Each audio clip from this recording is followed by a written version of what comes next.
Whoa. I ended up really enjoying the story, so I clicked on the username and to my utter shock found dozens of dirty stories about our office and the people in it. Ooh. Which meant this wasn't something my coworker was reading, this was something they were writing. I was so amused by this that I immediately messaged the link to a coworker. You can see where this is going. Now our entire office knows about it, especially with so little other socialization or inter-office drama going on with COVID-19. The poor author managed to find out I sent it around. They're mortified and seriously considering quitting because they're not sure how they could reasonably return to work with these people after they'd read about something like this and how she thinks about them in the context of a fantasy. I apologized and told her it's because I thought it was so well written, but understandably, that wasn't enough to smooth this over. Can I salvage this train wreck, Doorknob? Oh my God, Doorknob. I feel for you a little bit, Doorknob.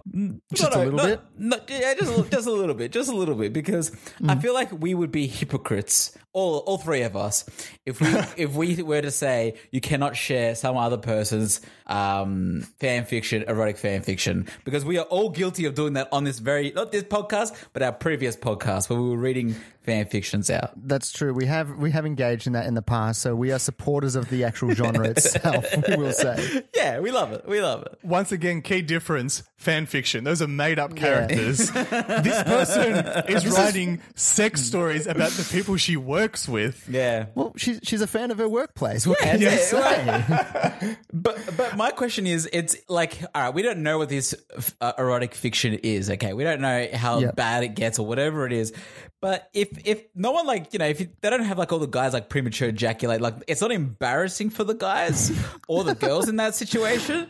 It's inflating everyone's ego. Oh, you're saying it could make them feel special, or look good, yeah. Like and he has and Jim from the photocopying room has like an amazing dong who's like it's 7 feet long. I don't know, but it could be it could be pumping everyone's tires up a little bit. Okay, but to counter that, imagine let's say I don't know the names of people at your work, Marcus. Let's just say Harold from accounting. I know you're from accounting as well, but whatever. Me and let's Harold, say you don't know. Let's say you do not know them that well, right? Yeah. But they don't need to know you well to write a sex story about you because they know what you look like physically. Yeah. And it's just and then Marcus cupped his balls or started describing things about you that maybe that you know doesn't jive with you sexually or just makes you feel a bit violated. Surely you would not enjoy reading that. Yeah, I'm not gonna. Even though I know you have a massive penis, even if I spoke about 7 foot, that. apparently. 7 foot penis. I feel like if you found out that your office, someone wrote erotic fiction about you, you'd be very curious to see, hey, what have they written about me? I want to know. Yeah, but would you say does it depend on if it's positive or negative that you're like the cuck in the story or something? I would hate it for it to be negative 100%. I don't want to be the cuck in the story, all right? Yeah. I think it's also just a feeling of vulnerability. Not that I cared that much, but when we were doing this podcast, it wasn't something I was going around to people in my work and being like, hey, I do a podcast. We talk about this. We talk about that, right? Yeah. And just by chance, someone, one of my friends at work happened to come across it and then shared it with the office. And I felt a bit vulnerable and kind of I feel, that they're hearing me outside of a work context and I'm kind of being a bit looser with my language, all that type of stuff, right? Yeah. So I was kind of I'm dreading them listening to it. Turns out it was fine because on the podcast, I don't talk about sexual things about my coworkers. So it wasn't a problem. You don't talk about Harold from accounting. You keep that to yourself. Of course. That's my other podcast, my secret podcast.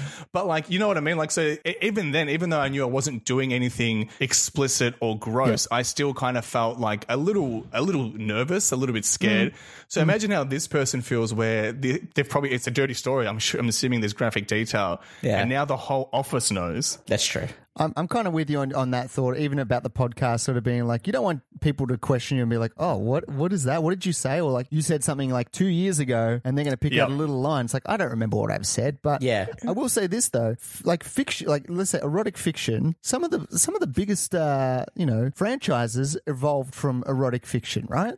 50 Shades of Grey, that was fan fiction or fiction based on the Twilight series. So that's true. Yeah. I didn't even know that. Yeah. And that's just become a latest craze, or it had become a craze as far as fiction goes. Big time. She's rich now. She damn is.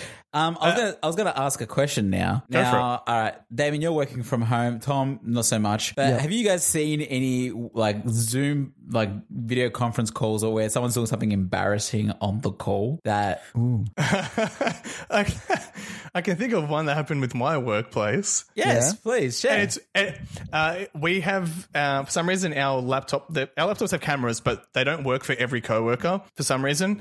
And every now and then, it's intermittently someone's camera will turn on. So like you won't think you're on camera, and then all of a sudden the spotlight's on you, baby, and you better be ready for your close up. And one of the guys at my work, his camera turned on, and it revealed that he was in his dressing gown, like just chilling in his kitchen in his dressing gown, which is like completely fine. But it was just funny because nobody expected to see like the dude just chilling out. It was really funny. We liked it. Is there like rules at both your workplaces about professional dress when on camera? If you are on Zoom? No, we're super lax at my office. Like, and then next day, like as a celebration, we all dress up in our dressing gowns for the Zoom chat to commemorate what that guy did the day before. Nice. That's great. No, I haven't been told. Like, we've actually been told with work, please turn on your cameras as much as possible because human interaction. We want to see what's going on. Your face. But there's been plenty of times where I've just rolled out of bed and I'm like shirtless and I'm like, I'm not turning on. My hair's all over there. I'm like, I'm not turning it on. I'm not doing that. But there has been one video conference which thankfully it wasn't at my work, but I saw it and I thought it was hilarious where someone was having a work meeting and you actually can hear the work meeting going ahead, but this person's forgotten that their camera is on. So she just she's on mute, she gets up, walks, and then puts the laptop down and then pulls down her pants to go to the toilet. Why take the laptop? Why take it with you though? Like it's an important meeting, Tom. Yeah, they must have thought the camera was off. Yeah. But if you think you're muted, I would just be like, all right, I'm going to leave it out at my desk and I'm going to walk to the bathroom. Yeah, right? True. Yeah, you would imagine so. But, some people, but she realized, like she pulled the pants down, sat there, and then realized the camera was on and goes, oh shit. Oh boy. And then turn the camera off. So let's just dial it back to this person. How do they come back from an embarrassing situation like this? How do you rise back up? I think I don't know, you guys might disagree with me, but I think both people in this story are kind of at fault in that, one, that person shouldn't have leaked the story because he knew it was going to spread like wildfire. Like, who wouldn't want to share that with other co-workers as kind of like, because it's funny, but also it's like kind of weird. But the person who wrote the fan fiction is probably just as much as fault because they are writing like stories and sexualizing people from their work and publishing it publicly, like for other people to read. And there was obviously enough like information in it that the co-worker was able to tell that it was people from their work and their office. So they both kind of at fault here, I would say. Would you argue that the person that leaked the story to the rest of the office, could they have done something better in the sense of, say, I don't know where I got this from, but check this out. Someone in the office is writing fan fiction about us, but I don't know who. And then in hindsight, that was the move. But it's too late now. It's too late now. I don't have a problem with someone writing like erotic fiction about like the workplace, as long as you don't find out about it. Change the names as best you can. Do whatever you can to sort of like muddy the water. Like the moment you put a real life person that like if I wrote an erotic fan fiction about used to, I would not be using Damien and Tom, all right, as the names. What would you call us? Let's hear our erotic fiction names. Better Dennis. not be Tim. Dennis. And what other T names are there? Tim. Not Tim. It's too close to Tom. Dennis, Trent. And Trent. Yeah, why? Dennis and Trent. All right. Dennis and Trent. Lovers. Lovers qualms. I love a game of Trennis. That's when me and Tom have sex with each other. Okay, so like that's what you're saying. They should have done a better job of maybe discreetly leaking it, if anything. Yeah. I wanted to ask you, Tom, when I shared my opinion on them both being at fault here, it seemed like you didn't agree. It seemed like you'd smelt a bad fart. So how do you feel about the situation? I'd love to know. Look, I mean, I don't know what I would do in the situation if I was to discover it. I don't think I would be the person that would leak it to the group. I'd almost be like, oh, this is some treasure I found. I'm going to keep this all to myself. Yeah. And you can't... while he's licking his lips, yeah. Don't know what that was. Like, I'd just keep it to myself because I'd almost feel like a bit embarrassed, like secondhand embarrassment for that person. Yeah. So that's, I think, how I feel about it. That's just me personally. I don't think I'd want to... Maybe I'd share it with my nearest and dearest to be like, let's have a lol, but that's about it.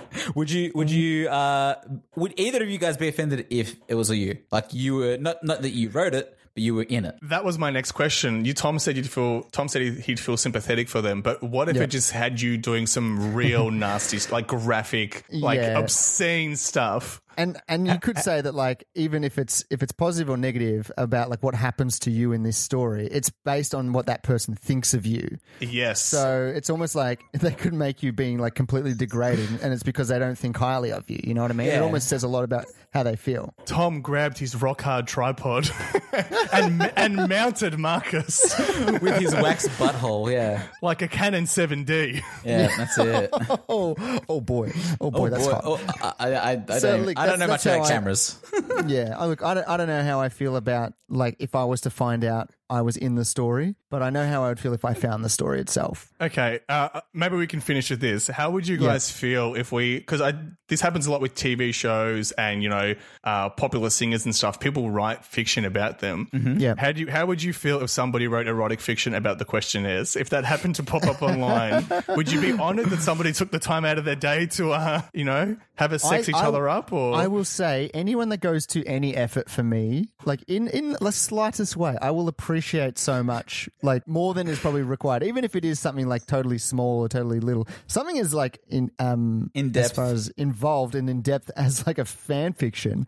I think even though the content is grotesque and graphic, I'd still just be like, bravo. You don't know how bad it could be for you, Tom. Maybe you get you're the shining light of the whole fiction. I'm definitely getting pegged. Me and Damien are doing some weird shit in this thing, and you're just watching from afar, commenting. Yeah. No, and Tom also hit on a good point that it's like it's still a work of love in a way. It's a labor of love. Yeah, exactly. And I will say, in the 3 or 4 years we've been doing the podcast, we are yet to receive erotic fiction, so we can put the challenge out there. We're still waiting, guys. We're still waiting. Would love to hear what people could come up with. If that's what your thing is, maybe now's your chance. But if you have too much free time, please feel free. But also, don't do it. Yeah. Anything else to add then for the doorknob?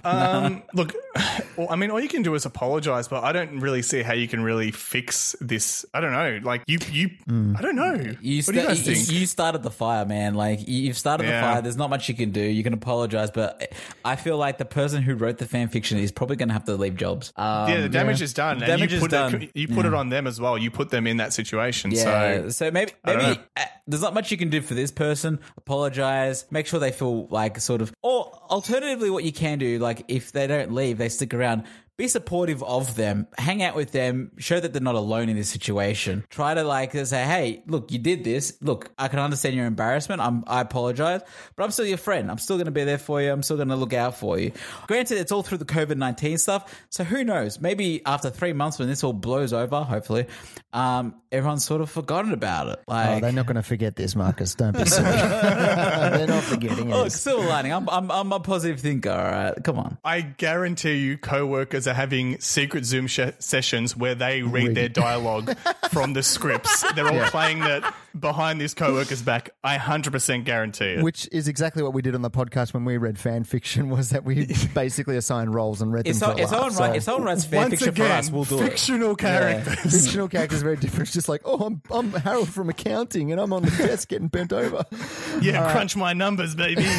Right, let's leave it there for Doorknob, and let's leave it there for the podcast as well, guys. Great questions brought to the table as always. You're doing really well with this video conferencing, guys. I think we're finding our stride now. That's it. We're like John Travolta in Saturday Night Fever. We're finding that stride, baby. Yeah, we're doing lines. Yeah, I like that. And I just want to thank people for listening to us during this, but also I would like to thank you, Tom. Somebody needs to call Nicolas Cage because you're a goddamn national treasure for that. I know it's been hard to edit this stuff with all the delays and everything, so I just want to give you a little pat on the back for putting in the work, because it's paying off. It sounds really good. I appreciate that. It does take a little bit of extra effort to get rid of the delays and make it sound like we actually know what we're talking about and it flows, but hopefully it sounds okay. You're doing a top job, Tom. You're doing a top job. Don't interrupt me, Marcus. You're making editing way harder for me.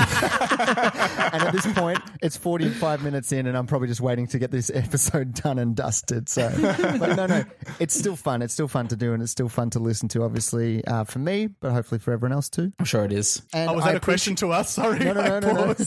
I was going to say, I also appreciate you guys still jumping on and still wanting to get this done too, because we could so easily just be like, let's pack it in. But yeah, we're still here. Hey, we're here for the audience, and we're here for one another. So let's do it. Exactly. As we wrap up, I want to ask you one more thing, Tom. Yep. You haven't commented on my mustache, so I just want to get your. I want to get a king's ruling on this. Drop the Move mic. your mic. Yeah. Oh boy, look at that. That's a dandy mustache right there. That's very dandy. You look like a serial killer, Damien. Thank you so much, Marcus. That's exactly what I wanted to hear.